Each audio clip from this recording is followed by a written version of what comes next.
Alhamdulillahi Rabbil Alamin Ar-Rahmanir Rahim Maliki Yawmiddin Wassalatu wassalamu ala nabiyyina Muhammadin wa ala alihi wa ashabihi wa man tabi'ahum bi ihsanin ila yaumiddin. Alhamdulillah, para ikhwan dan akhwat, a'azzani Allah wa iyyakum. Kita memuji Allah Subhanahu wa taala atas nama-namanya yang husna, sifat-sifatnya yang sempurna, dan atas segala karunia yang dicurahkannya kepada kita selama ini. Jadi Allah Subhanahu wa taala kita puji, kita puja karena dua sisi ini. Yang pertama, karena Allah itu memiliki nama-nama yang husna, nama-nama yang paling bagus, paling indah. Dan juga Allah itu memiliki sifat-sifat yang sempurna, sifat yang agung, sifat yang indah, yang maha indah. Kemudian sebab yang kedua, karena Allah telah memberikan kepada kita berbagai macam nikmat. Nah, ini dua kenapa kita memuji Allah Subhanahu wa taala. Apa yang pertama tadi? Kita memuji Allah Subhanahu wa taala karena Allah memiliki nama-nama yang husna, yang paling indah, memiliki sifat-sifat yang sempurna. Kemudian yang kedua, karena Allah memberikan nikmat kepada kita. Nah, ini dua perkara ini kenapa Allah Subhanahu wa taala kita puji. Jadi bukan hanya dari sisi karena Allah itu memberikan kebaikan kepada kita. Nah, ini kewajiban. Tapi kalau kita puji Allah Subhanahu wa taala bukan semata-mata karena kebaikan, karena karunia yang diberikannya kepada kita, tapi karena Allah itu maha sempurna, layak untuk dipuji karena sifat-sifatnya yang sempurna, yang agung. Maka kita puji Allah gara-gara itu. Nah, ini yang sisi yang paling tinggi. Kemudian semoga salawat dan salam selalu tercurah kepada Nabi kita Muhammad bin Abdullah bin Abdul Muttalib yang telah berupaya menyampaikan risalah dari Allah Subhanahu wa taala dengan penuh kesabaran, penuh rahmat kasih sayang, sehingga agama yang beliau sampaikan ini sampai kepada kita hingga detik ini. Ini mesti kita bersyukur, berterima kasih kepada Nabi Muhammad sallallahu alaihi wasallam. Makanya sebagai wujud terima kasih kita Allah mensyariatkan kepada kita salawat untuk Nabi Muhammad sallallahu alaihi wasallam. Tidak perlu kirim Al-Fatihah sebagaimana yang dilakukan oleh sebagian orang. Ila hadratil Mustafa Muhammad sallallahu alaihi wasallam Al-Fatihah. Ada yang begitu? Itu kirim Al-Fatihah, tidak perlu. Namanya amal jariah, tetap mengalir pahala. Nabi Muhammad adalah amal jariahnya nggak usah ditanya. Ya, setiap kita beramal pahalanya mengalir kepada Rasulullah sallallahu alaihi wasallam. Lewat tangan beliaulah agama ini sampai kepada kita. Nah, amal jariah tidak perlu dikhususkan kirim pahala. Cukup kita bersolawat untuk Nabi Muhammad sallallahu alaihi wasallam. Kenapa kita disyariatkan bersolawat? Apa makna dari solawat itu? Doa untuk Nabi Muhammad. Semoga solawat artinya apa? Semoga Allah memuji Nabi Muhammad. Wassalam, dan semoga keselamatan. Nabi Muhammad sudah selamat atau belum? Kenapa masih didoakan semoga solawat dan salam untuk Nabi Muhammad? Siapa yang bisa jawab? Coba Pak Mugni bisa? Cuma sebagai penghormatan. Tidak ada makna doa di situ. Hah? Berarti Nabi Muhammad belum selamat. Didoakan semoga salam dan semoga solawat dan salam. Salam itu keselamatan. Bagaimana jawabannya? Ringan ini. Coba siapa yang bisa bantu?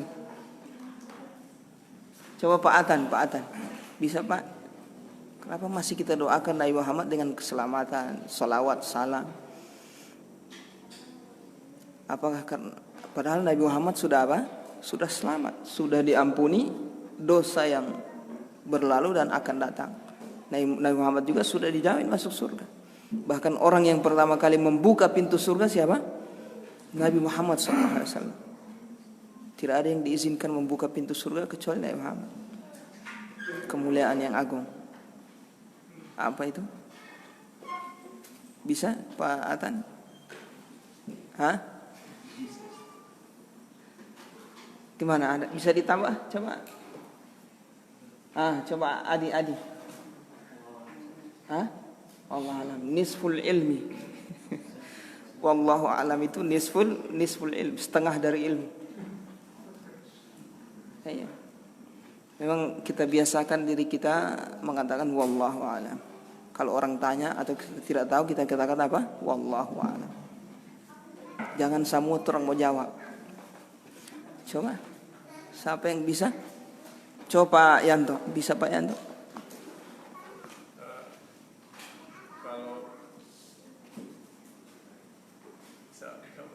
Iya. Coba. Kenapa masih doakan keselamatan padahal sudah? Itu adalah hak prerogatif Allah. Masya Allah. Mendoakan kepada beliau sebagai bentuk permohonan kepada Allah. Itu termasuk jawaban. Karena keselamatan itu dari Allah. Selain Allah butuh keselamatan. Hatta Nabi Muhammad sallallahu alaihi wasallam. Jazakallah khairan. Paham di sini maksudnya? Karena Nabi Muhammad juga butuh keselamatan.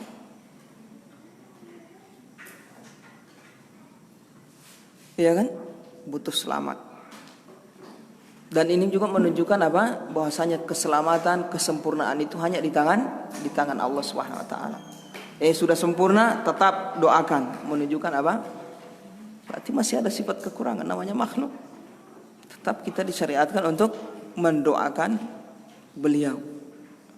Bersalawat dan salam untuk Nabi Muhammad sallallahu alaihi wasallam. Tayyib. Kitab yang akan kita baca adalah berjudul Al-Ajwibatul Jaliyatu fil Ahkamil Hambaliyati. Ada ya, sudah di depan itu. Berapa yang dibikin? Cukup semua? Cukup semua ya? Ada yang belum? Nah, nanti baku atur yang lain, insyaallah. Taib, apa nama judulnya? Al-Ajwibatul Jaliyatu fil Ahkamil Hambaliyati. Jawaban-jawaban yang jelas dalam perkara hukum-hukum fikih dalam mazhab Hambali. Hukum fikih dalam mazhab Hambali. Tapi mungkin di antara kita bertanya, apa Ustadz, kenapa belajar mazhab di sini Ustadz?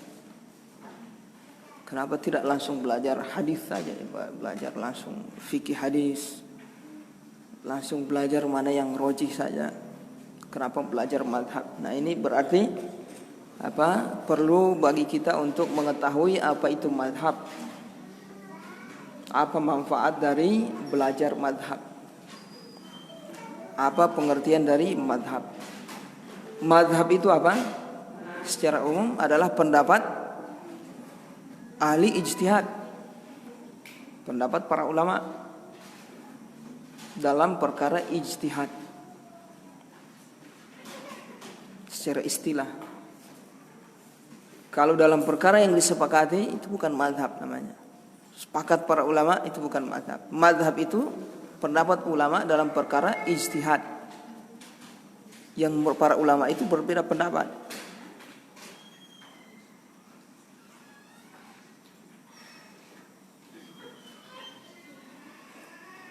Jadi semua yang diijtihadkan oleh para ulama dari masalah-masalah hukum-hukum halal atau haram, wajib atau sunnah dan seterusnya, nah, ini dinamakan apa? Madhab. Paham ya? Dinamakan madhab. Kemudian pertanyaan berikutnya, kenapa madhab yang sampai kepada kita hanya 4? Madhab Hambali yang paling secara urutan, menurut urutan yang pertama madhab Hanafi, madhabnya Abu Hanifah, kemudian yang kedua madhab Maliki, kemudian yang ketiga madhab Asy-Syafi'i, kemudian yang keempat madhab Hambali. Tidak adakah madhab yang lain, Ustaz? Kita katakan banyak madhab. Pada zaman mereka ini banyak madhab, banyak ulama yang berpendapat, yang memang berkompeten, memiliki kompeten dalam berijtihad saat itu ada. Di antaranya madhab Al-Laits bin Sa'ad, itu di zamannya Imam Malik. Satu zaman dengan Imam Malik, Al-Laits bin Sa'ad. Beliau tinggal di Mesir. Banyak pengikutnya juga, banyak muridnya. Namun kenapa madhab beliau tidak terdengar sampai sekarang? Ya kan? Yang kita kenal cuma 4. Itu ada sebagian ikhwan yang bertanya, maka kita jawab, dijelaskan juga oleh para ulama. Penyebabnya karena murid-murid mereka yang mengembangkan fatwa-fatwa mereka. Jadi para ulama itu, diantaranya imam mazhab yang 4 ini, ya, saat itu di zaman dahulu tidak semua orang bisa berfatwa, tidak sembarang orang bisa berfatwa. Mereka itu sangat mengagungkan ilmu syar'i, hukum-hukum fikih itu mereka sangat agungkan. Sehingga tidak ada sembarang zaman dahulu itu orang langsung berfatwa, ditanya halal, haram dan sebagainya. Kecuali orang-orang tertentu yang punya kompeten. Terhitung, cuma bisa dihitung dengan jari saat itu. Di antaranya imam yang 4 ini di zaman mereka. Nah, imam yang 4 ini punya pelajaran, punya majelis, banyak murid. Nah, di antara murid mereka ini belajar fikih dari mereka. Belajar dari bab toharo, dari dan seterusnya. Ada di antara para ulama ini, imam mazhab ini yang menulis mazhabnya sendiri, pendapatnya. Di antaranya imam siapa? Asy-Syafi'i. Kalau Imam Asy-Syafi'i dia tulis sendiri mazhabnya dia, pendapatnya. Di kitab apa? Al-Um. Pernah dengar kitab Al-Um? Itu kumpulan fatwa-fatwa Imam Asy-Syafi'i. Kalau Imam Ahmad tidak. Dia tidak menulis pendapatnya, madhabnya dia. Terus kenapa sampai sekarang masih ternukil pendapat-pendapat beliau itu melalui perantara murid-murid beliau. Jadi setiap beliau ditanya beliau fatwa kan, muridnya tulis. Dalilnya tulis. Muridnya tulis sehingga menjadi satu buku besar.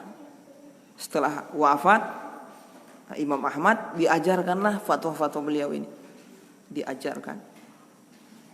Wafat lagi muridnya, ada murid-muridnya, cucu muridnya diajarkan lagi sampai di zaman kita ini. Sehingga terbentuklah madhab. Sementara ulama-ulama yang lain, ulama besar yang lain yang punya murid juga, murid mereka itu tidak mempromosikan fatwa-fatwa mereka. Ya cuma jadi fatwa mereka ya selesai. Tidak ternukil sampai di zaman kita ini, selesai. Ada yang sampai ratusan tahun setelah itu seperti mazhabnya siapa ini? Imam Abu Thawr, itu mazhabnya bisa sampai sekitar ratusan tahun saat itu. Para ulama nyebut. Setelah itu sudah tidak ada yang kembangkan, mati. Tapi mazhabnya Syafi'i, Imam Asy-Syafi'i, Imam Ahmad, kemudian Imam Malik, kemudian Imam Abu Hanifah ini berkembang. Murid-muridnya banyak, terus turun-temurun mereka pelajari, mereka kembangkan sampai zaman sekarang. Sehingga menjadi mazhab tersendiri. Belum lagi saat itu didukung oleh pemerintah. Ya, pemerintah lagi pakai mazhab tersebut. Akhirnya jadi tambah kuat. Iya. Nah, Jadi di situ itu ceritanya kenapa mazhab ini cuma 4. Sebenarnya banyak. Dan setelah masa setelahnya para ulama juga menulis, kata mereka semua mazhab para sahabat, mazhab tabi'in dan tabi'ut tabi'in tidak lari dari 4 mazhab ini. Pendapat mereka tidak lari dari 4 mazhab ini. Jadi tidak usah antum cari-cari mazhab yang lain. Tinggal antum lihat mazhab Hambali, mazhab Syafi'i, mazhab Maliki, mazhab Abu Hanifah, Hanafi. Sudah pendapat semua para sahabat, semua tabi'in di situ sudah. Ada di antara mereka ini. Ketika berbeda pendapat misalnya para sahabat, ada yang pilih mazhabnya misalnya terbagi menjadi 2 pendapat misalnya, haram boleh. Syafi'i misalnya ambil pendapat yang boleh, Imam Ahmad ambil pendapat yang haram. Jadi cuma tak putar-putar di kalangan Imam mazhab itu pendapat para sahabat. Apalagi Imam Ahmad yang terkenal dengan perkataan beliau, iyyaka an tatakallama fi mas'alatin laisa laka fiha imamun. Hati-hati, waspada, jangan sampai engkau berkata suatu pendapat masalah hukum yang tidak ada imamnya, tidak ada ulamanya. Jadi Imam Ahmad itu berusaha bagaimana status hukum sesuatu itu beliau dapat fatwa para sahabat. Beliau tidak mau berpendapat sendiri. Dilihat ini ada permasalahan muncul, lihat ada para sahabat berfatwa, diambillah pendapat sahabat. Padahal beliau punya kemampuan untuk berijtihad, cuma beliau tetap memilih pendapat sahabat. Tidak ada di kalangan sahabat yang berpendapat seperti itu, lihat di kalangan tabi'in. Ada, diambil pendapat tabi'in. Paham di sini? Ya. Jadi imam mazhab itu pendapat mereka itu sebagai perpanjangan tangan dari mazhabnya siapa? Sahabat, bukan mereka bikin-bikin sendiri, bukan. Iya, paham ya? Cuma ada kadang muncul permasalahan baru yang membutuhkan status hukum yang para sahabat tidak pernah berpendapat. Belum ada zaman itu orang yang berfatwa seperti itu. Kemudian di zaman tabi'in juga tidak ada yang berfatwa seperti itu. Setelahnya muncul masalah baru. Ya kan? Ini terus-terus akan muncul masalah baru seperti di zaman kita ini kan. Seperti masalah hukum Gojek, hukum macam-macam jual beli online. Yang zaman dulu mana tidak ada yang begitu. Berarti butuh ulama di zaman sekarang untuk berijtihad. Bagaimana cara mereka berijtihad? Sesuai mazhab yang mereka pelajari. Kalau dia belajar di pendidikannya dari mazhab latar belakangnya mazhab Hambali, berarti dia berijtihad lewat fikih mazhab Hambali sesuai dengan usul fikih yang mereka gunakan, kaidah-kaidah dan seterusnya. Baik, paham di sini ya? Nah, kemudian mazhab ini apa wajib kita bermadhab atau hanya boleh-boleh saja? Baik, perkara ini mesti dijelaskan. Yang pertama, sepakat para ulama, kita bagi dulu. Sepakat para ulama untuk tidak mengingkari mazhab. Jadi tidak ada di kalangan ulama yang mengingkari mazhab. Tidak ada. Kalau ada yang mengingkari berarti dia menyelisih kesepakatan para ulama. Apa itu mazhab? Tak usah belajar mazhab. Cara itu mazhab. Pokoknya langsung sudah belajar dari Al-Quran hadis. Mau jadi sesatan tuh. Iya. Mau pahami sendiri ini Al-Quran hadis. Paham ini? Nah, makanya kita biasa di kajian kembali ke pemahaman salaf. Apa maksudnya kembali ke pemahaman salaf? Kembali ke pemahaman sahabat, tabi'in. Mazhab itu adalah perpanjangan tangan dari mazhabnya sahabat. Selesai. Jadi jangan. Tetap kita dalam memahami Al-Quran dan hadis, ngambil beristimbat, mengeluarkan hukum harus melalui mazhab yang mereka sudah pelajari, yang mereka sudah tetapkan di kitab-kitab mereka. Tayyib.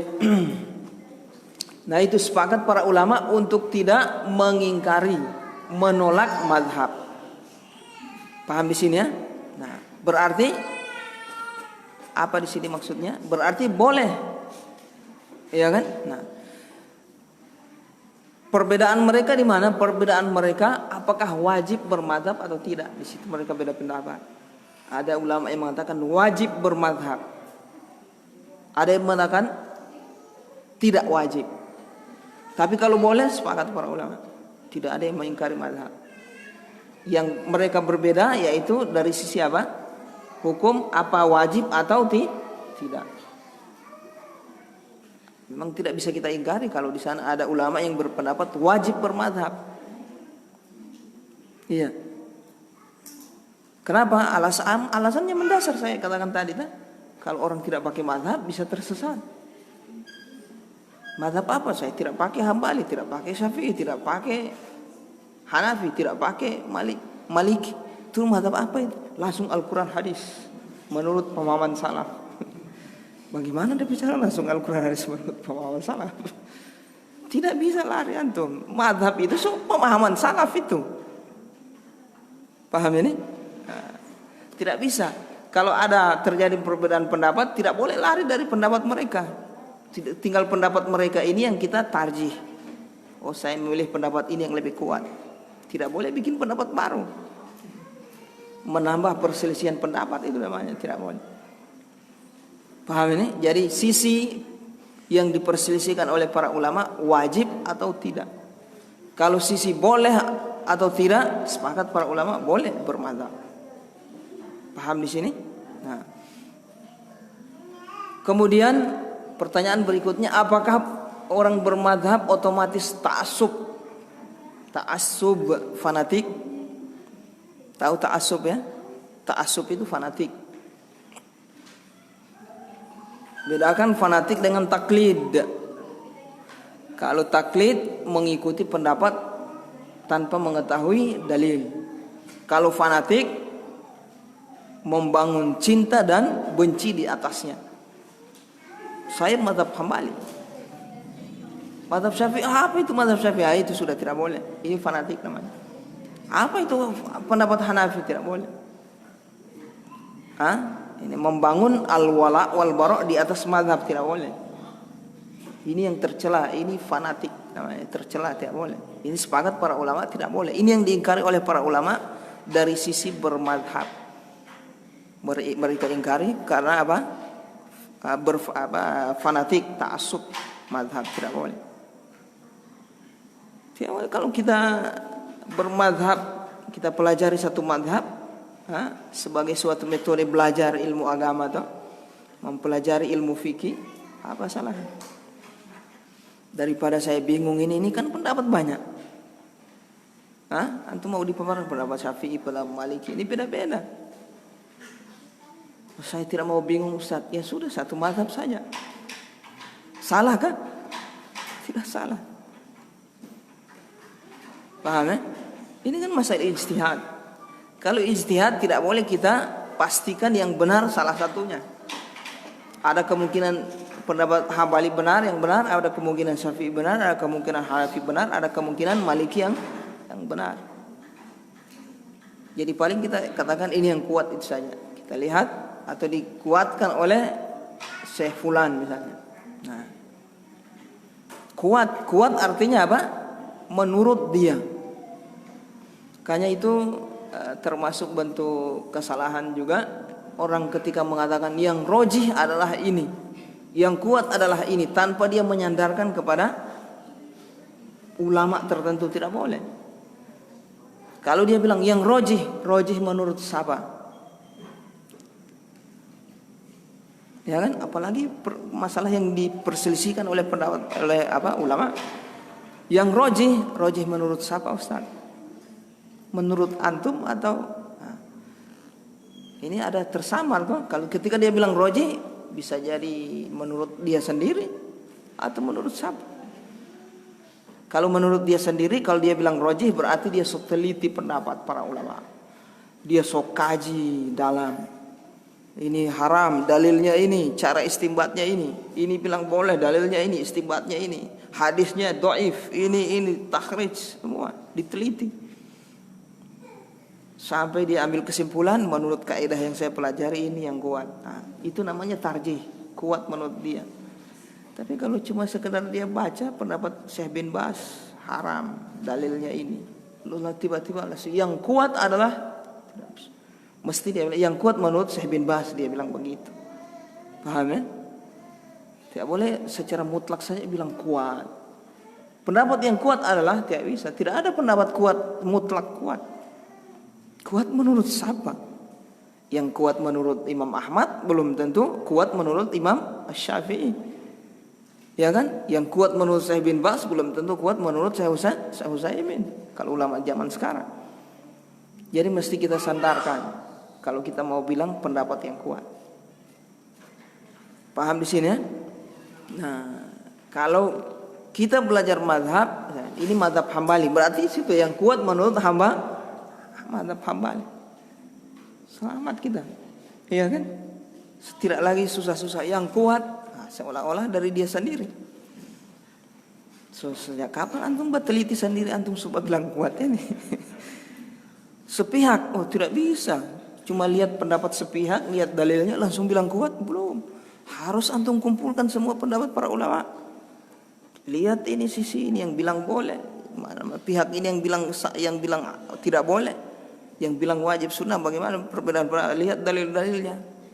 Baru antum lakukan sesuai kaidah yang antum pelajari, usul fikih yang antum pelajari, bahasa yang antum pelajari, usul tafsir yang antum pelajari, antum kuatkan. Oh yang kuat ini.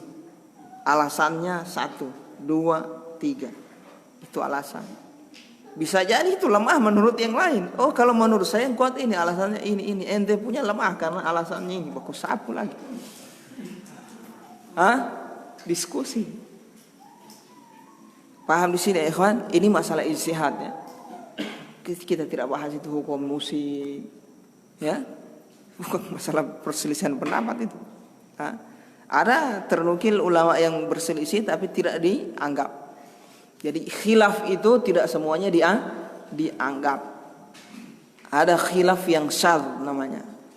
Seperti khilaf kalau udah kalangan sahabat saja ada. Seperti Ibnu Abbas pernah berpendapat nikah mut'ah itu boleh. Apa kita katakan oh ini khilaf ini tidak boleh, harus toleransi. Ada sahabat yang berpendapat boleh nikah mut'ah, nikah kawin kontrak. Siapa? Ibnu Abbas. Dijelaskan oleh para ulama setelahnya pendapat ini pendapat yang syadz, tidak diterima. Kalau syadz tidak boleh diikuti. Paham di sini? Tidak boleh. Jadi mesti kita pelajari juga bab perbedaan pendapat. Khilaf seperti apa? Punya tingkatan khilaf. Tidak semua khilaf dianggap. Paham di sini? Bukan sebagaimana orang ada khilaf sedikit sudah toleransi. Ada ulama berpendapat berarti boleh. Innalillahi wa inna ilaihi raji'un. Tidak boleh seperti itu. Paham di sini ya? Taib. Apa lagi? Permasalahan tentang mazhab ini. Kemudian ada dua sisi berkaitan dengan mazhab ini. Sisi yang pertama atau tinjauan mazhab sebagai suatu metode belajar fikih. Kemudian yang kedua mazhab sebagai suatu amalan atau sesuatu yang diamalkan. Ta'abbudi namanya.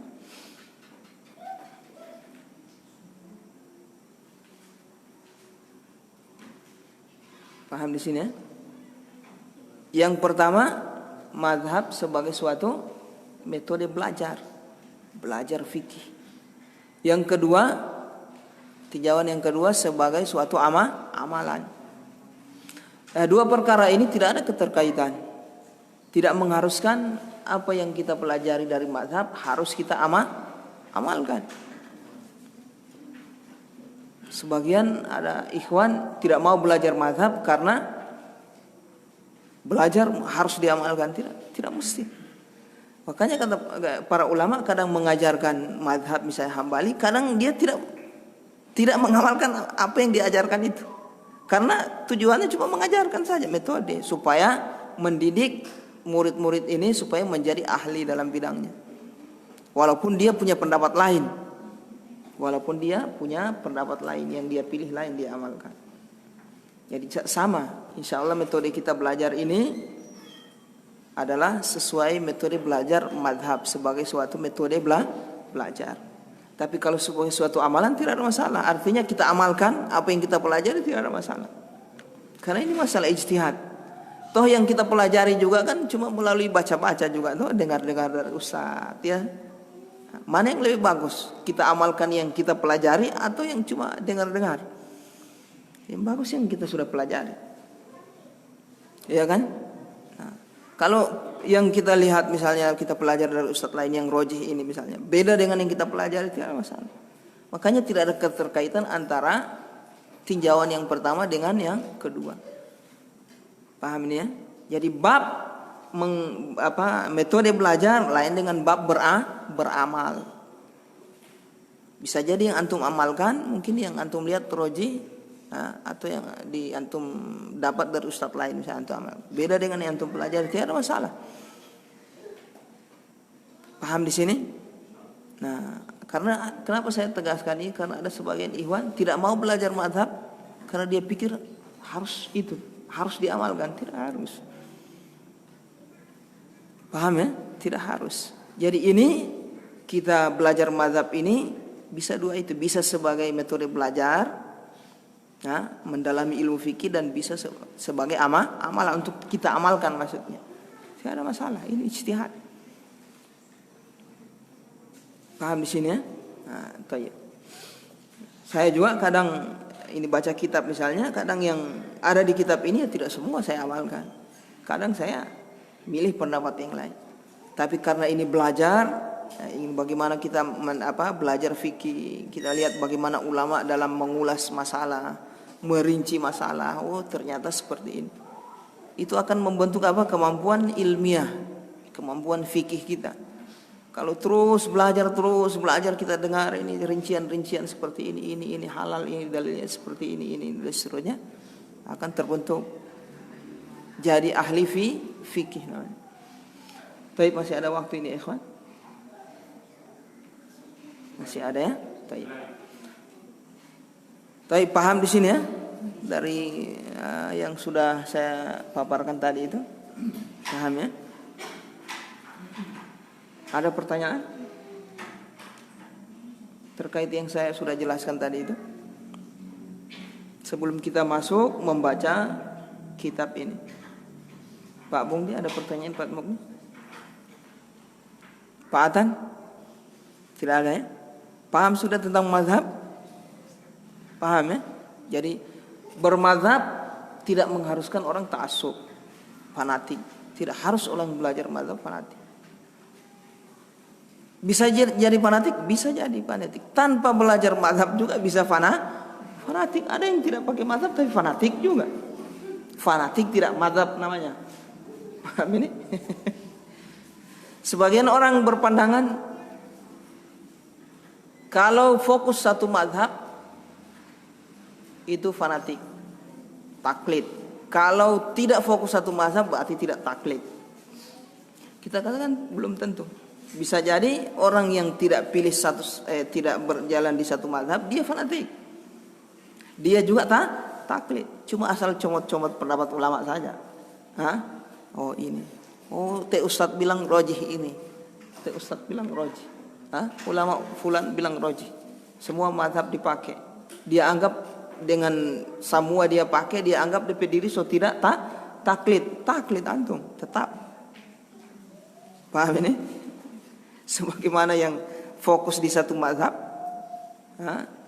dia juga tidak bisa kita katakan dia taklid. Begitu juga orang yang yang tidak pakai satu mazhab, bisa juga dia taklid, bisa juga tidak sesuai. Kadang orang yang fokus di satu mazhab dia tidak taklid karena dia lihat dalil, iya toh, ikut dalil berarti.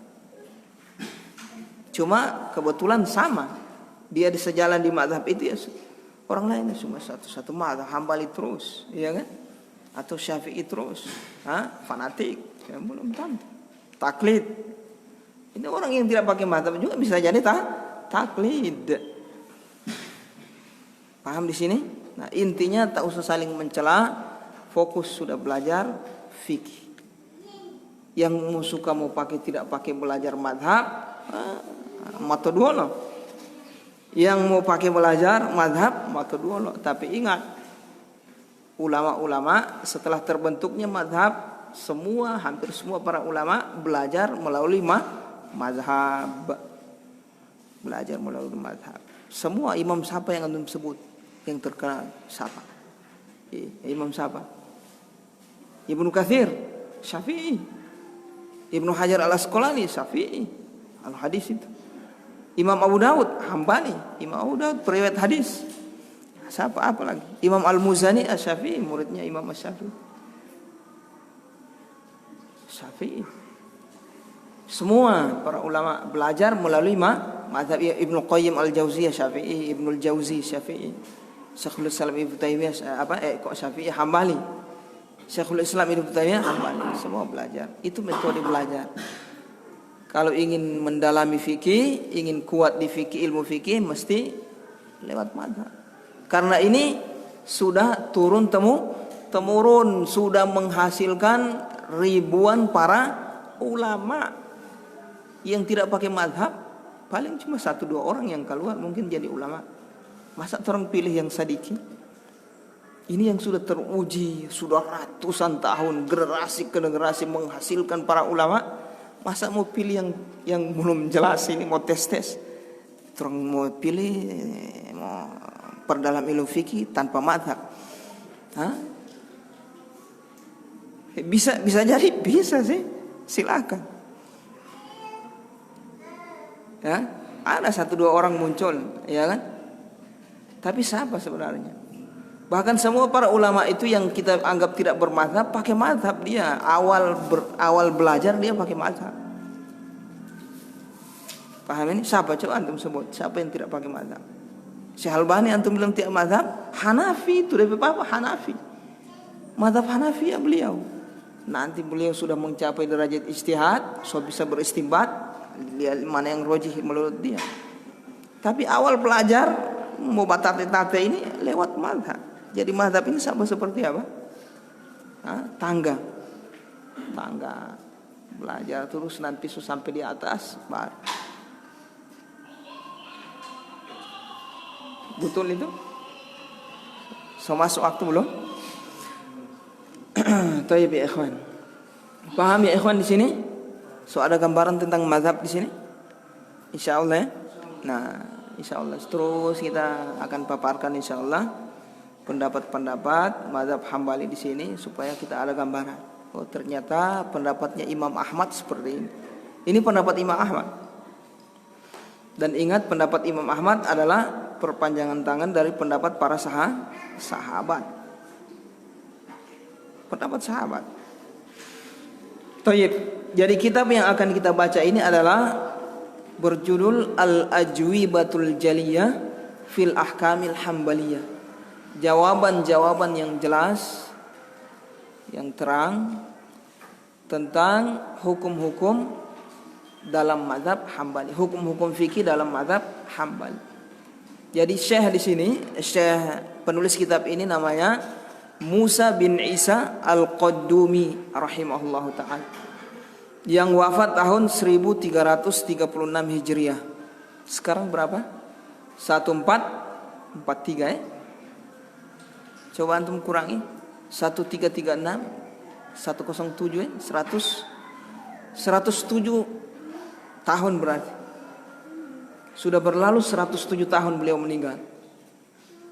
Ratusan tahun yang lalu berarti penulis kitab ini. Tayyib, beliau menyusun kitab ini jelas dari judulnya, yaitu dalam mazhab fikih dalam mazhab Hambali, cuma dengan metode tanya jawab. Metode tanya jawab untuk pemula. Jadi beliau bikin pertanyaan kemudian jawaban. pertanyaan jawaban. Dan ini termasuk metode pendidikan yang bagus. Tanya jawab. Tanya, murid bajawab. Tanya, murid bajawab. Biasa mengena itu daripada sekedar baca cerita pemaparan sampai kelar. Dengan metode tanya jawab, itu mana yang mengena biasa? Tanya jawab, membekas, mengena. Lebih perhatian lagi murid. Taib. Di sini di kitab ini tidak ada muqaddimah. Tidak ada muqaddimah.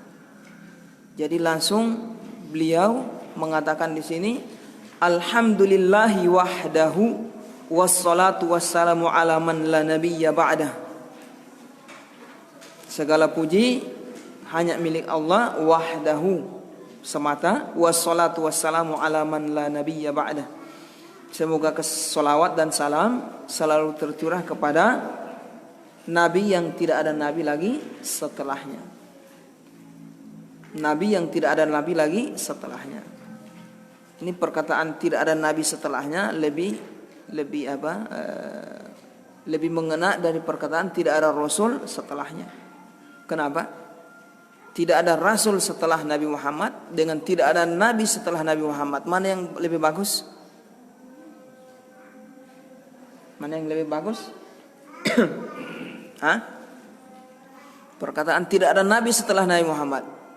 Dengan yang kedua tidak ada rasul setelah Nabi Muhammad. Mana yang lebih bagus? Hah? Tidak ada nabi setelah Nabi Muhammad. Kenapa?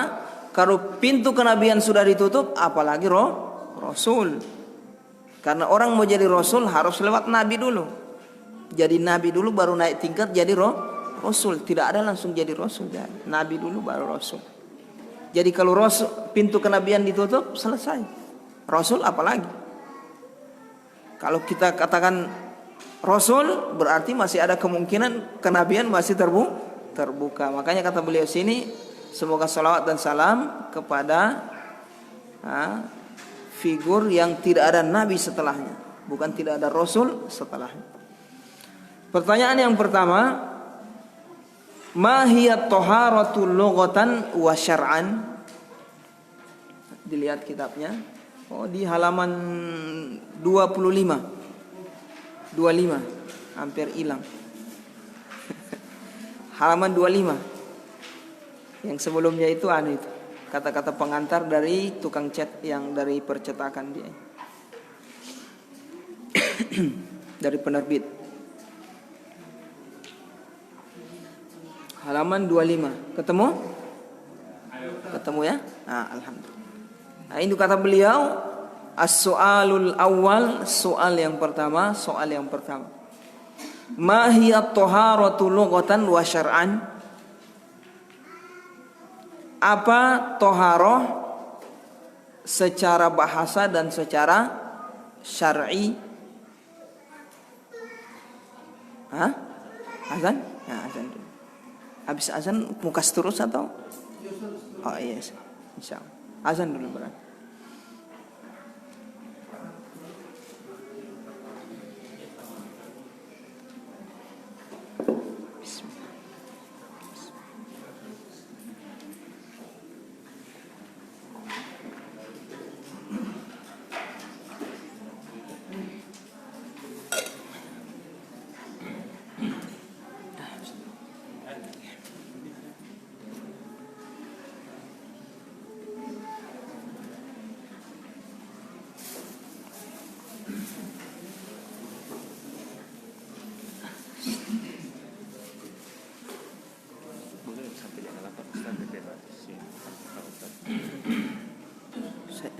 Tidak enak saya tidak apa-apa. Tidak, memang sampai jam 8 Sudah insyaallah.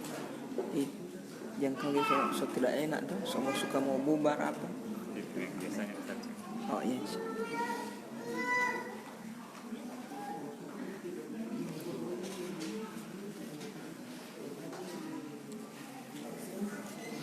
Ya Allah.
Baik ya ikhwan, kita lanjutkan.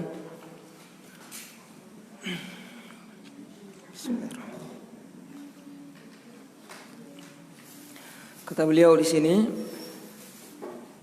ma hiya at-taharatu lughatan wa syar'an. Apakah makna taharah secara bahasa dan secara syar'i, secara istilah? Ini sebagaimana kebiasaan para ulama di kitab-kitab mereka, yaitu memberikan definisi di setiap bab. Semua ilmu itu, ilmu mau ilmu bahasa, mau ilmu akidah, ya, bukan cuma di ilmu Islam, ilmu yang lain tetap ada definisi secara bahasa dan definisi secara istilah. Apa maksudnya? Maksudnya agar kita tahu kaitan antara bahasa dan istilah. Istilah itu artinya apa? Sudah meminjam istilah dari secara bahasa tadi, dia pinjam kemudian dia istilahkan dengan istilah yang lain. Itu istilah namanya. Paham ya? Seperti apa contohnya? Solat. Solat secara bahasa dalam bahasa Arab artinya doa. Saya solat dulu. Kalau secara bahasa Arab artinya berdoa. Saya solat dulu maksudnya apa? Saya berdoa. Namun syariat Islam, Allah Subhanahu wa taala mengambil lafaz tersebut solat, kemudian dipakai dalam syariat untuk istilah tertentu, ya kan? Ibadah tertentu, yaitu ibadah yang dimulai dengan takbir dan ditutup dengan salam. Itu pengertian solat secara istilah syar'i. Sementara secara bahasa artinya doa. Nah, itu pun seperti ini. Toharoh secara bahasa dan secara istilah. Di sini kata beliau, at-toharatu lughatan an-nadhafatu. Toharo secara bahasa artinya nadhafah. Apa an-nadhafah? Kebersihan. Kebersihan yaitu toharo secara bahasa. Apa toharo? Bersih, kebersihan. Jadi ada kaitan itu. Walaupun ada perbedaan tapi tidak jauh, ya kan? Seperti solat secara bahasa doa, secara istilah adalah ibadah yang kita sudah lakukan biasa, ya kan? Nah, antara keterkaitan istilah secara bahasa dan secara istilah ada doa, karena di dalam solat ada doa. Jadi tidak terlalu melenceng itu. Nah, ini an-nadhafah. At-toharoh secara bahasa artinya an-nadhafah, kebersihan, bersih. Wa syar'an, adapun secara syar'an artinya secara istilah syar'i, dalam ilmu fikih. Istilah dalam ilmu fikih ini yang dimaksud syar'an. Apa kata beliau di sini? Irtifa'ul hadathi wa zawalul khabathi. Irtifa'ul hadathi wa zawalul khabath. Irtifa'ul hadath wa zawalul khabath. Secara istilah syar'i, istilah ilmu fikih, toharo adalah terangkatnya hadath. Irtifa'ul hadath, terangkatnya hadath. Wa zawalul khabath, dan hilangnya najis. Khabath itu artinya najis. Nah, ini jadi dipinjam istilah ini untuk sesuatu yang ketika hadas itu terangkat, najis itu hilang, itu namanya toharo. Jadi toharo secara istilah ilmu fikih artinya apa? Terangkatnya hadas dan hilangnya najis. Berputar di pembahasan ini. Di kitab Toharoh itu berputar dalam pembahasan apa? Bagaimana hadas bisa terangkat dan bagaimana najis bisa hilang. Iya. Dari definisi ini menjadi jelas bagi kita bahwasanya Toharoh itu ada dua makna. Makna yang pertama mengangkat hadas, makna yang kedua menghilangkan najis. Itu makna toharoh. Itu yang dibahas di kitab-kitab fikih para ulama. Kemudian setelah kita dengar terangkatnya hadas, apa yang dimaksud dengan hadas? Kemudian hilangnya najis, apa yang dimaksud dengan najis?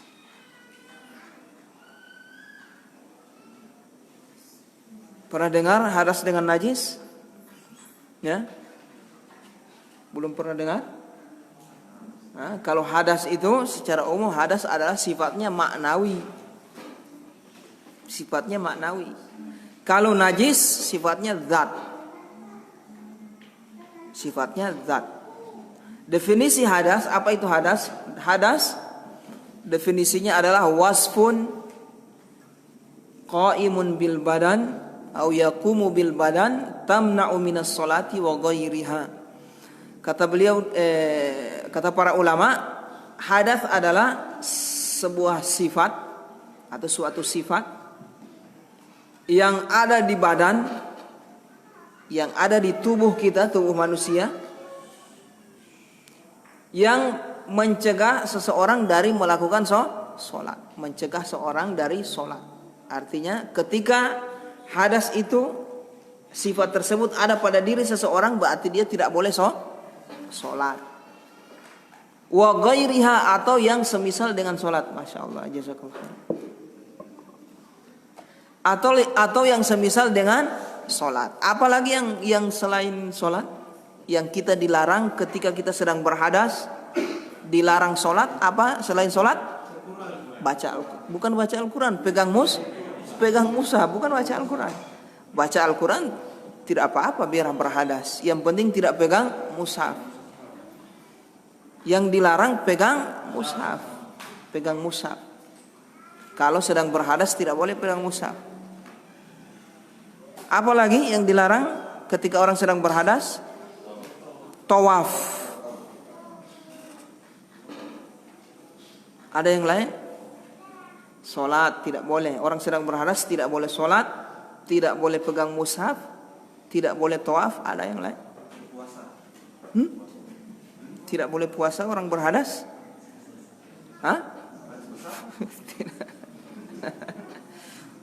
Mati tuh orang. Kalau puasa tuh orang harus suci terus, mati tuh orang. Berarti tidak boleh mbak tidak boleh mbak kontok.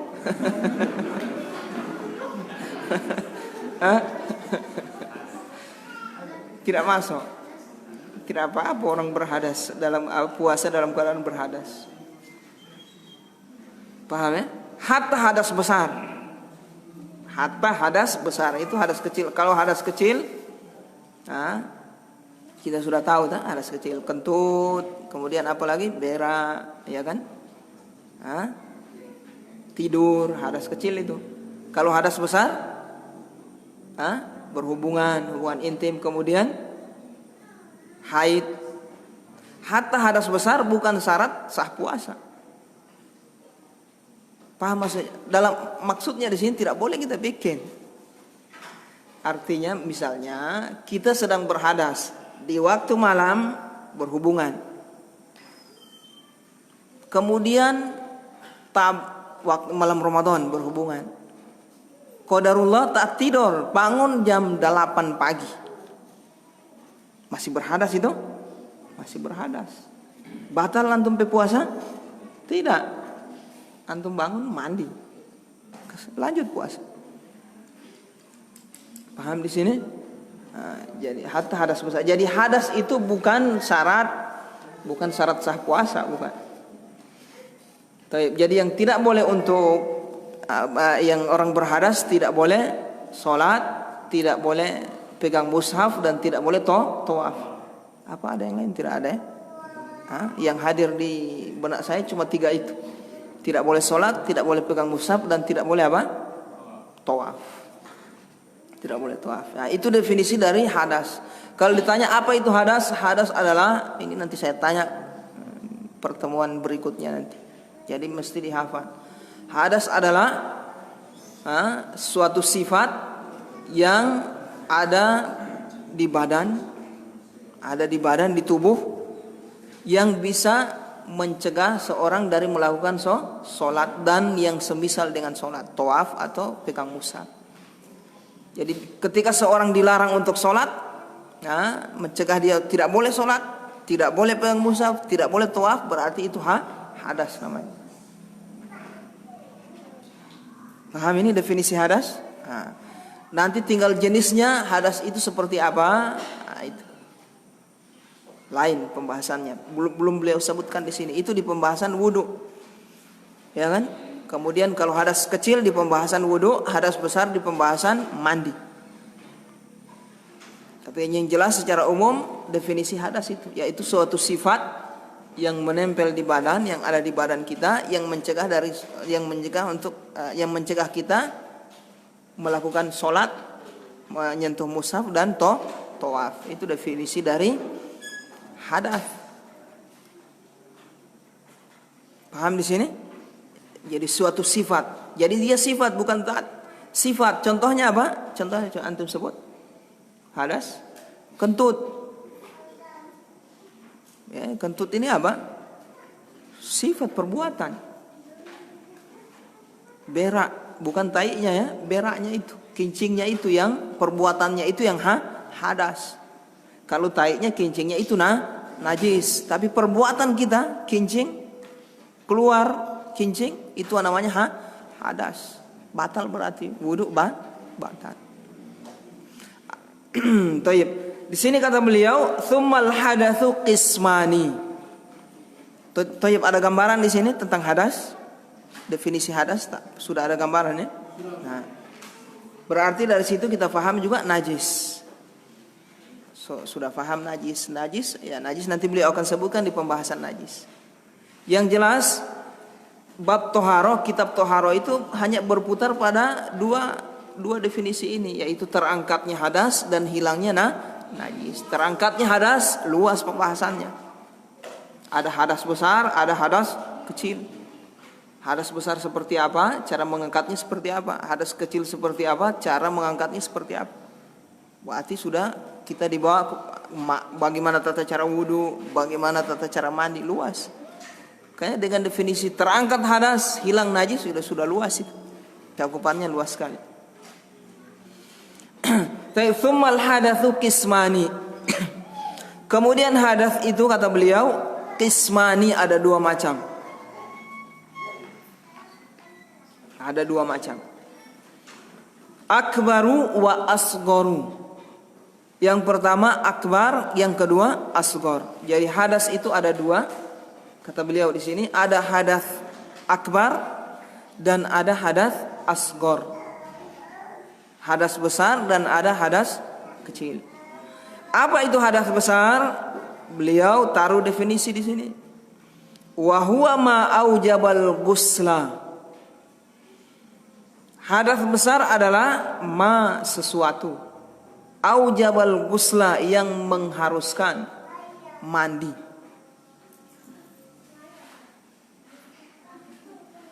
Ma aujabal ghusla, sesuatu yang mengharuskan mandi, itu hadas besar. Kalau ditanya apa hadas besar, hadas besar adalah sesuatu yang mengharuskan atau mewajibkan mandi. Itu ada hadas besar. Definisinya, kalau jenisnya seperti apa? Jenisnya seperti apa? Haid, berjima, ya, dan seterusnya. Nanti beliau akan sebutkan. Kemudian asghar, hadas asghar. Beliau definisikan lagi, wa huwa ma aujabal wudu'a. Adalah ma aujabal wudu'a, sesuatu yang mengharuskan berwudu. Enak sudah definisi. Ini kita gampang definisinya tuh. Hadas besar adalah sesuatu yang mengharuskan mandi. Hadas kecil adalah sesuatu yang mengharuskan wudu. Selesai. Mudah ini. Belajar mazhab mudah sekali. Baru DP pangalas ini. Kalau antum naik tingkatan kitab berikutnya, lebih banyak itu. Lebih banyak DP apa? Cabang-cabang lagi disebutkan. Terlihat gampang, memang DP alas harus gambarannya alasnya di sini harus bagus. Supaya begitu naik tingkatan, sudah ada alas. Kalau tidak kalau kropos alasnya apa? Pondasinya roboh. Paham di sini? Nah, insya Allah saya akan berusaha bagaimana bisa paham setiap kalimat yang beliau sebutkan di sini. Supaya kita terbiasa mendengar kalimat-kalimat para ulama. Istilah ini hadas besar, hadas kecil dan seterusnya.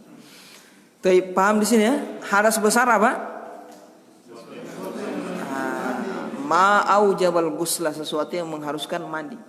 Hadas kecil ma aujabal wudu'a, sesuatu yang mengharuskan berwudu. Jenisnya nanti beliau akan sebutkan. Sesuatu yang mengharuskan mandi apa? Jima, apa? Haid.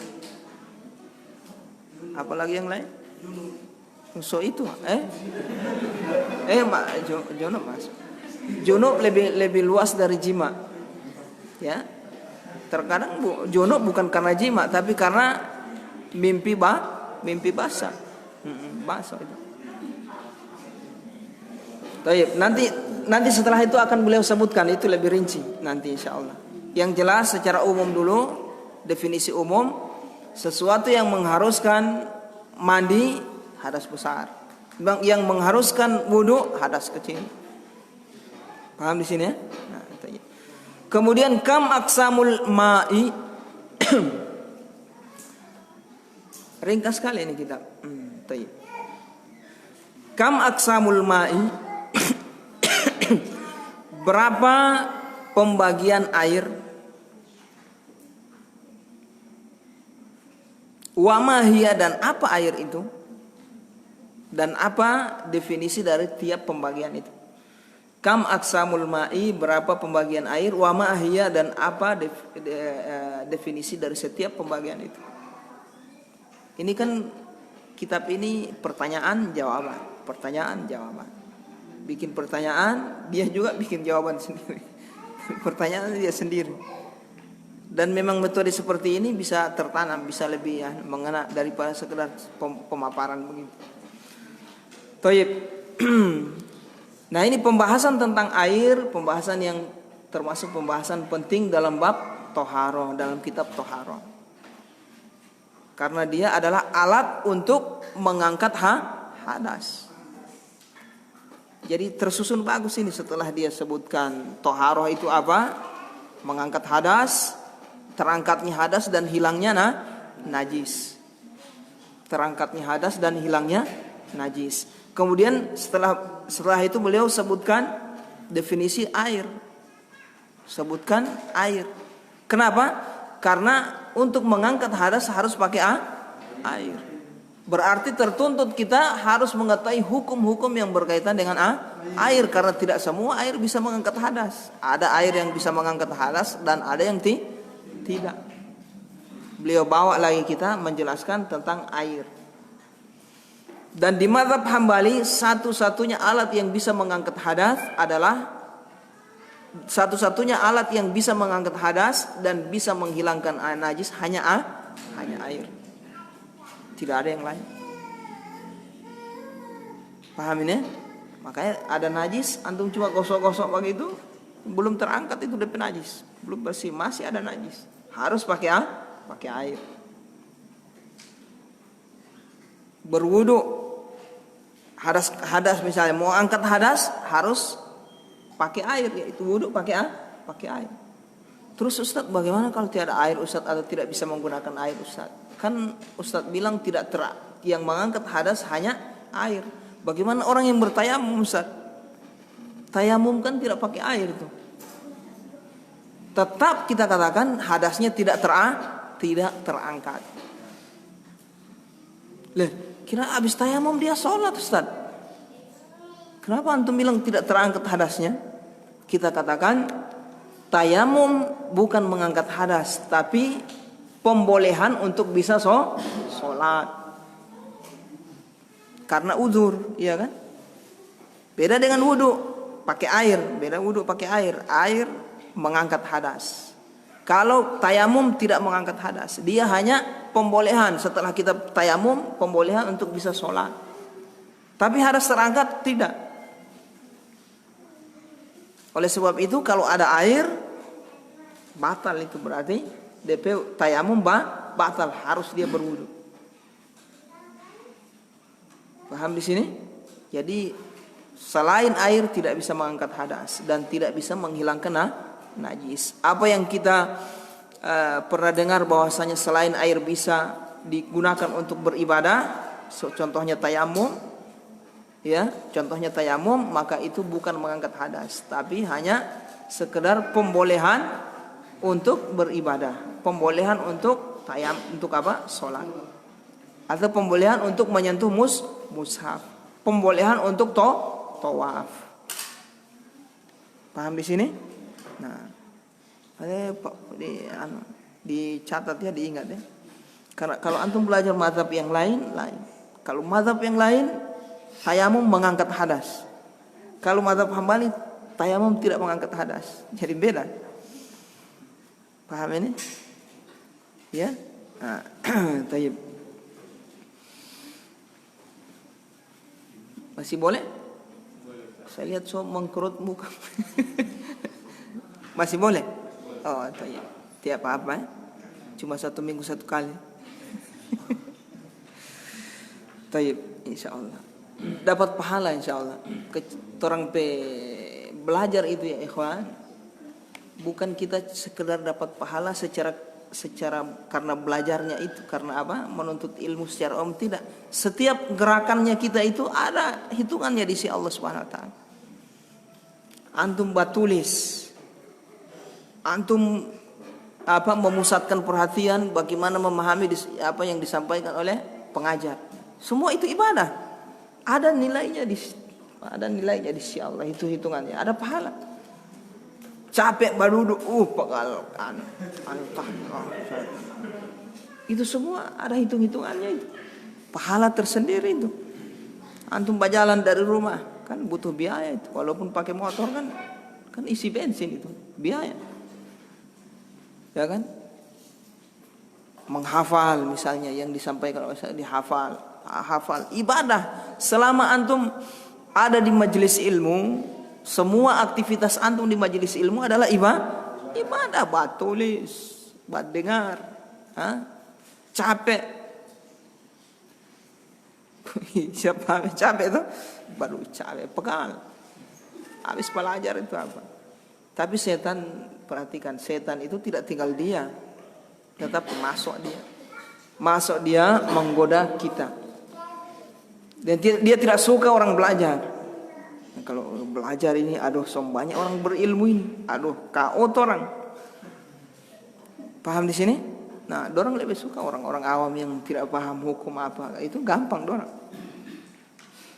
Tapi kalau orang tahu supaya tidak menuntut ilmu, kalau tidak menuntut ilmu, tepuk tangan dorang. Hori, alhamdulillah. Ada tamang orang. Gampang ini. Lombok ini, tinggal banting rubuh. Iya. Tiada ilmu, tinggal sudah. Jadi kalau orang yang tidak punya ilmu, setan yang menggoda dia setan-setan kelas biasa. Coba panggil bapak curi itu, bapak minum, bapak pacaran, bapak berzina. Tapi kalau setan yang diutus untuk di kalangan penuntut ilmu lain dia setan nih. Paham di sini ya ikhwan? Nah, jadi kita mesti waspada. Jangan sampai orang turuti itu ajakan setan itu. Ada rasa malas, setan paksa diri. Orang paksa, orang pediri, niat karena Allah bantu orang. Walladzina jahadu fina lanahdiyannahum subulana. Orang yang bersungguh-sungguh di jalan kami akan berhidayah. Itu janji. Pasti. Yang bersungguh-sungguh di jalan kami berhidayah, kami bantu dia untuk bisa istiqomah, untuk bisa sampai pada apa yang dia tuju dari kebaikan. Paham di sini, ikhwan? Nah, capek belajar, capek. Apalagi belajar fikih begini, lain. Antum belajar tentang nama dan sifat Allah, belajar tentang surga, tentang keutamaan, ringan. Tak belajar fikih begini harus fokus. Ini belum berinci-rinci, ada perincian-rincian dan seterusnya. Ya, taib. Kita lanjutkan ya. Ini kita pemula ya, ikhwan. Insyaallah kalau Allah mengizinkan kita masih panjang umur, insyaallah selesai kitab ini kita murojaah dulu. Nanti sudah bagus pemahaman kita, sudah ada gambaran tasawur tentang fikih. Ya. Mulai dari bab tohara, sholat, puasa dan seterusnya tentang mazhab Hambali. Insyaallah naik lagi kitab yang berikutnya pelan-pelan insyaallah. Alhamdulillah. Baik. Sampai di mana tadi? Air ya, pembagian air. Paham di sini ya? Nah, jadi di sini mesti dijelaskan apa itu air. Mesti dijelaskan apa itu air. Karena air ini tidak semua bisa digunakan untuk membersihkan najis dan tidak bisa semua digunakan untuk mengangkat hadas. Di sana ada yang boleh, ada yang tidak boleh. Berarti mesti dijelaskan. Karena ini alat satu-satunya untuk mengangkat hadas dan membersihkan najis. Aqsamul ma'i thalathatun. Kata beliau, air itu terbagi menjadi 3. Air itu terbagi menjadi 3. Al-awwalu tahurun. Yang pertama adalah air tahur.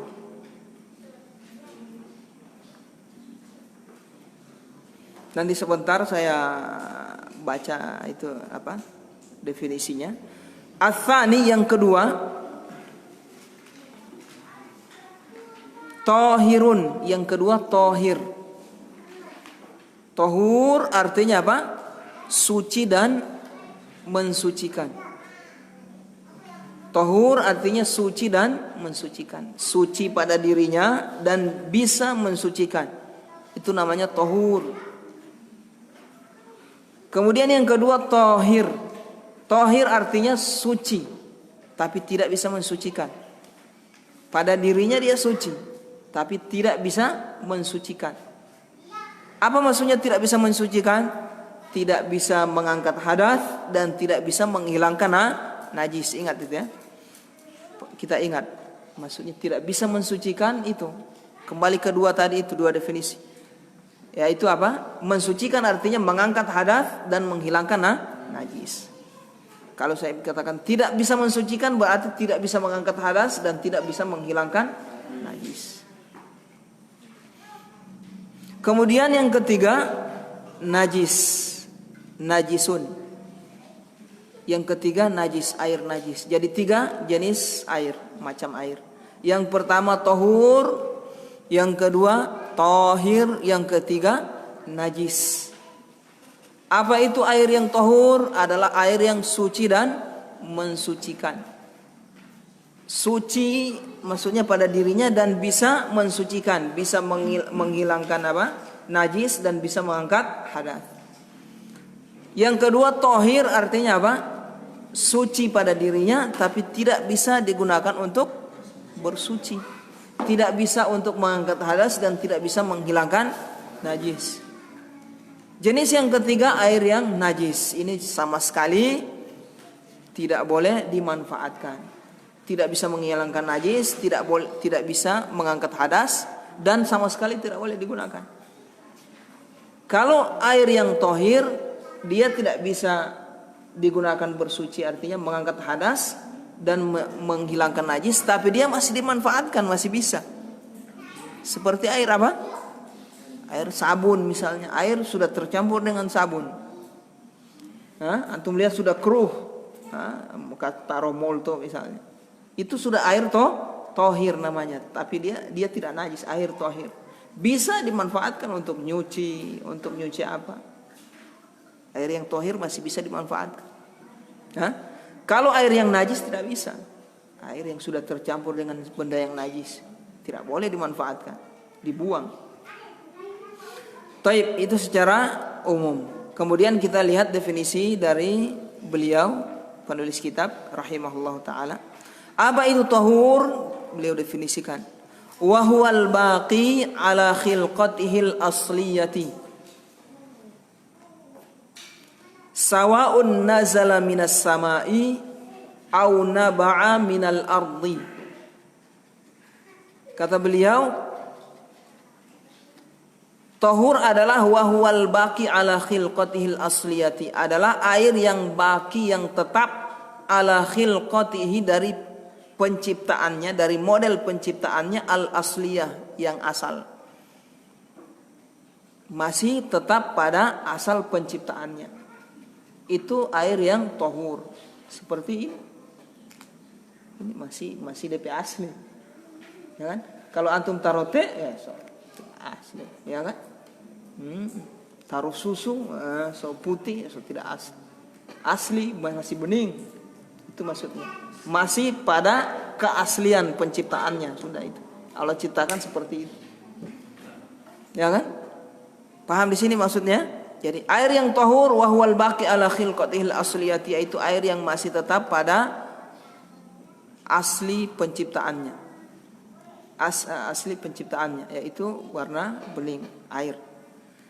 Sawa'un nazala minas sama, sama saja apakah dia nazala minas sama yang turun dari langit, au naba'a minal ardi atau yang keluar dari perut bumi. Air ada dari selain ini? Selain ini ada air? Tidak ada ya? Air dari atas atau dari bawah, dari tanah. Tidak ada dari tampalan yang ini kan? Cuma dua, dari atas atau dari bawah. Dari tanah. Tapi air yang di bumi ini air dari mana? Sumber yang air yang di bumi ini air yang dari mana? Hah? Dari atas. Ya kan? Dari atas. Terus air yang dari atas itu dari mana? Hah? Hah? Air yang dari atas itu dari mana? Yang turun ke bumi ini, air hujan itu, air salju atau air apa? Hah? Kalau menurut yang kita pelajari, hasil apa? Hasil penguapan. Antum percaya itu?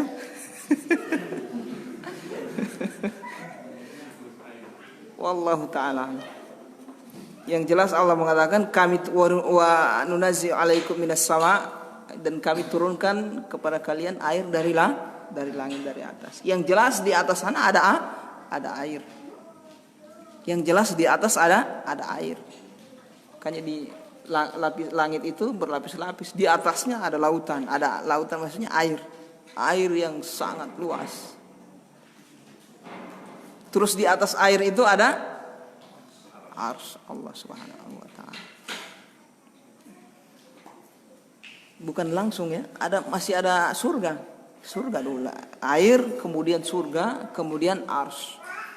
Jadi arsy itu atapnya surga. Arsy itu adalah atapnya surga. Wa fawqal firdaus arsyur rahman, dan di atas surga firdaus ada arsy-nya Allah Subhanahu wa taala. Jadi arsy itu adalah arsy itu adalah atapnya surga firdaus. Atapnya surga.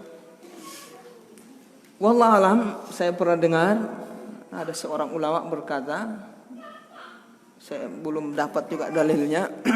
Cuma kalau saya lihat dari istimbat dari dalil-dalil yang ada bisa.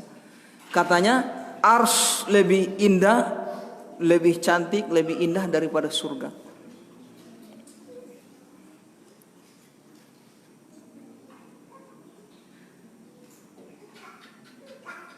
Arsy itu lebih indah daripada surga. Kata ulama tersebut, seorang ulama, saya lihat kajiannya. Karena arsy itu adalah di atasnya apa? Di atasnya surga firdaus. Surga yang paling indah kan firdaus di atas. Masih di atasnya arsy, DP atap. Mana yang lebih indah itu? Arsy yang lebih indah berarti. Makanya dalam Al-Quran Allah mensifati arsy itu dengan azim, agung, karim, banyak memiliki kebaikan. Dan saya lihat Syekh Abdul Razak dalam kitab beliau Tafsir Fiqih Asmaul Husna, beliau menafsirkan juga Al-Karim maksudnya apa? A'zamu fil husn, yaitu yang paling bagus. Fil manzor, indah dalam pandangan. Paling indah di pandangan maksudnya. Paling indah. Berarti apa ini? Kalau Allah mensifati agung, tidak menyebutkan agung dari sisi apanya. Berarti agung dari segala sisi, termasuk dari pandangan, dari keindahannya. Paham di sini? Jangan antum sangka arsy itu kayak apa batu apa, tidak. Arsy itu indah. Paham? Arsy, singgasananya Allah itu indah, lebih indah dari surga. Karena dia so dekat dengan Allah itu. Jadi sesuatu yang lebih dekat dengan Allah itu lebih indah. Nah, makanya surga bertingkat-tingkat. Yang paling di atas dekat dengan Allah adalah surga firdaus. Tapi ingat, di atas firdaus ada surga firdaus, ada arsy. Allah itu indah, Allah itu jamil, indah, menyukai keindahan. Tidak mungkin Allah menciptakan arsy biasa-biasa. Paham ini? Taib. Semua lagi 5 menit ya. Nah, taib. Nah itu kata beliau di sini, air yang tahur adalah air yang masih asli dalam penciptaannya. Dalam bentuk penciptaannya, yaitu bening, air masih asli. Itu namanya tahur, masih belum tercampur, maksudnya belum berubah, baik yang turun dari langit maupun yang turun dari atas, maksudnya maupun yang keluar dari perut bumi.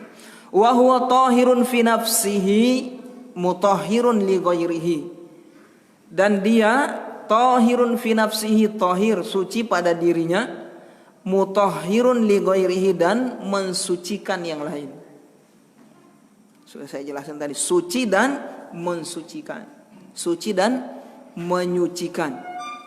Bahasa Indonesia apa yang bagus? Menyucikan atau mensucikan? Hah? Hah? Mensucikan, bukan menyucikan. Iya. Yang kaget sudah salah ini bahasa Indonesia. Yang penting paham ya. Yang penting paham. Soalnya saya bukan ahli bahasa Indonesia. Taib, suci dan mensucikan. Artinya suci pada dirinya dan bisa mensucikan. Apa yang dimaksud dengan bisa mensucikan? Apa yang dimaksud bisa mensucikan? Tadi? Hah? Hah? Mensucikan, mengangkat hadas, dan bisa mengangkat hadas dan bisa menghilangkan najis. Bisa menghilangkan najis. Itu maksudnya mensucikan. Taib, ini sudah beliau definisikan. Yarfa'ul hadatha wa yuzilul khabatha. Yarfa'ul hadath, mengangkat hadath, wa yuzilul khabath, dan menghilangkan najis. Taib.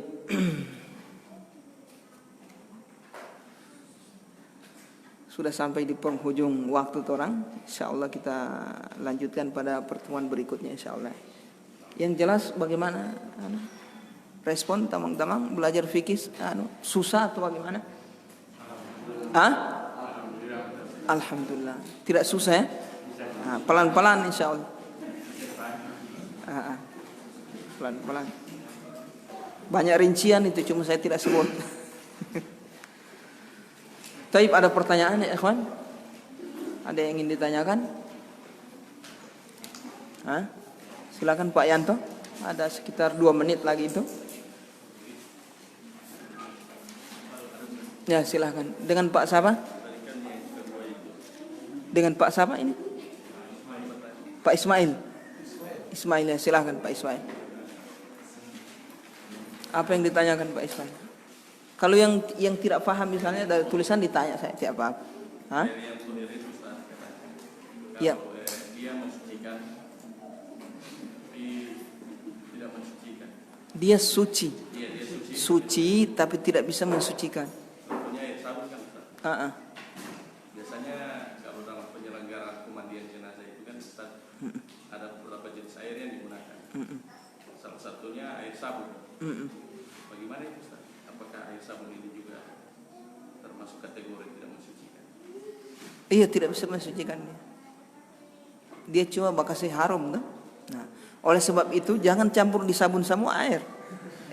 Sabun jangan campur di air semua. Disendirikan. Mandikan dulu dengan air yang tohur, ya kan? Setelah itu baru bisa ditaruh air sabun sebagai pengharum. Yang penting dia suci dulu, kasih suci pakai air yang biasa dulu, air yang tohur. Jangan taruh semua air sabun, tidak bisa mengangkat hadas ini. Tidak bisa dikasih mandi pakai air itu. Paham ya? Nah, kasih mandi dulu dengan air yang tohur, baru lapis dengan air yang ada sabun, kapur barus dan seterusnya. Biasa yang penyelenggaraan jenazah yang so paham fikih itu dong paham, dong so tahu itu, dong kasih layak itu air. Kalau antum lihat ada yang langsung dia gabung semua, dia belajar fikih nih. Paham ya Pak Ismail? Itu. Ada yang lain? Silahkan. Pak siapa? Ari, silahkan. Sebagaimana tadi telah dijelaskan bahwa tayamum itu tidak bisa mengangkat hadas dan menghilangkan najis, hanya bisa membolehkan untuk sholat, tawaf atau membaca Quran. Iya. Ya, jadi pertanyaannya solusinya bagaimana Ustaz ketika kita itu tidak ada air bertayamum? Terus untuk menghilangkan hadas itu apakah harus mandi setelah mendapatkan air atau ditetapkan dalam bertayamum saja Ustaz? Maksudnya bagaimana? Maksudnya kalau sudah ketemu air, apakah harus mandi lagi ketika junub itu Ustaz? Iya, harus wajib mandi. Misalnya kita tidak ada air, junub. Habis berhubungan misalnya. Waduh, tidak ada air, tidak mengalir kiri kanan ke contoh, tapi tidak mau. Di sini kan kalau tidak ada air mau pergi ke tempat lain toh. Ini contoh saja. Misalnya kalau di suatu tempat atau daerah tidak ada air, sementara junub, apa yang dilakukan? Tayamum untuk hadas besar. Tayamum untuk wudu lain, tayamum untuk hadas besar lain. Jadi niatnya tayamum untuk hadas besar. Atau bisa antum satukan niatnya, tayamum untuk hadas besar dengan untuk hadas kecil, bisa satu kali. Kemudian tangan. Setelah itu sholat. Kalau ada air harus mandi. Menunjukkan tayamum itu tidak bisa mengangkat hadas. Kalau seandainya tayamum mengangkat hadas, setelah kita tayamum ya biar ada air ya jangan kita wudu. Tidak wajib untuk mandi lagi tuh. Tapi ini kan harus kita mandi. Harus mandi. Paham di sini? Harus mandi kalau sudah ada air. Atau misalnya tidak bisa menggunakan air karena sakit demam. Tayamum juga tuh. Tapi begitu sehat, rasa-rasa bisa mandi, harus mandi. Paham ini? Jadi tayamum tadi pembolehan supaya bisa sholat saja, bukan mengangkat hadas. Paham ini? Nah, ini di fikih mazhab Hambali. Antum belajar fikih yang lain, tayamum mengangkat hadas menurut orang. Nah, semua pusing antum.